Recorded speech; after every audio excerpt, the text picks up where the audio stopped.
As you may have heard, the Savopoulos family, the father, son, and mother, as well as the housekeeper, Verucia Figueroa, was held hostage, tortured, and ultimately killed when their home was set on fire to conceal evidence of the crime. The murderer apparently decided to eat while murdering his victims. Unfortunately for him, he left DNA via saliva on pizza crust that was uncovered by police. The saliva was on one of the 2 Domino pizzas delivered to the house when the victims were held hostage. Margaret, this is an unfortunate event. This Daron Wint has now been arrested. He has a long stint of history of sexual assault, theft, and it's a shame that he was able to get into this house in this prominent area and without security, they said. So it's baffling how he even got away with this. He held the kid hostage in front of the parents, torturing supposedly, and still had managed to have pizzas delivered at the front doorstep while putting cash in an envelope and while he was torturing these poor victims. Mm-hmm. Well, this is alleged because he hasn't been found guilty in a court of law, but I mean, his saliva being inside the house, my goodness. Whomever did this to this family, this is one of the most heinous things I think I've heard of to date, outside of the Pettit family murders, which this really has a resounding resemblance to, you know, a family inside their own home being tortured, murdered, the house set on fire, all the motive, of course, you know, presumably here being money. I happen to live on Cathedral Avenue, which is about half a mile from this location in Washington. I would walk past this frequently. This is a very public transient type area. This isn't a gated part. I know that Vice President Biden's home is gated and guarded, but this part of the city, I mean, anybody can traipse through this.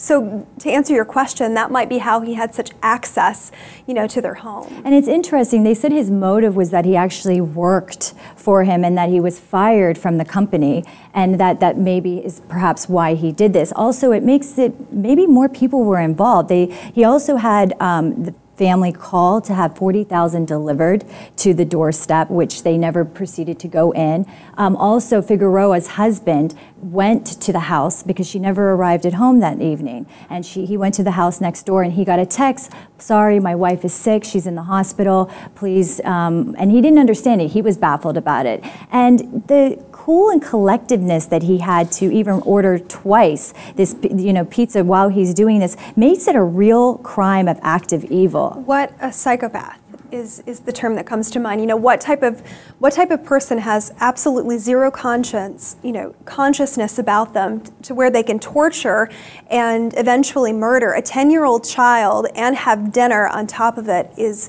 unimaginable to most people. And this Mr. Wint, he's being arraigned today. The murder charges have already been brought against him. I would like to see how this plays out in court.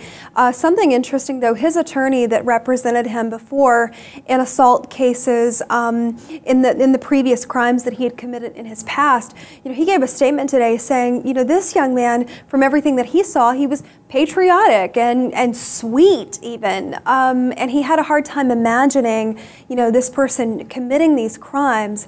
But it just goes to show you, you know, if he did do it, you really don't ever know a person fully and what they're thinking, or if something happened to him, perhaps. Yeah, and I'm baffled by the lawyer calling him sweet. I mean, he has sexual assault. The reason his DNA was found was because it was in the database. So I don't understand. I mean, what lawyer? I mean, I know he's defending him, but sweet is definitely not the word you would call this. Maybe devil, right? Or, you know. I certainly agree with you on that. You know, perhaps this man is gearing up for his political, you know, his talk show circuit. Who knows?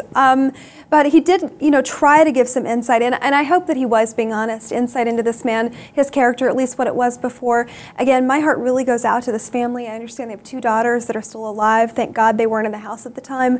But if this man did this, you know, DC, hopefully we see some justice here. Yeah, I think forensic science and the police were on top of it. This is a perfect example of the police really doing their job well to catch the suspect. He was caught in Brooklyn. This happened in Washington, D.C. And I think that you know, within days to a week, they caught him and now he's been arrested. We'd like to hear your comments below on the arrest of this slaying in D.C. And please leave your comments below and don't forget to subscribe, and thank you for watching the Lip TV too.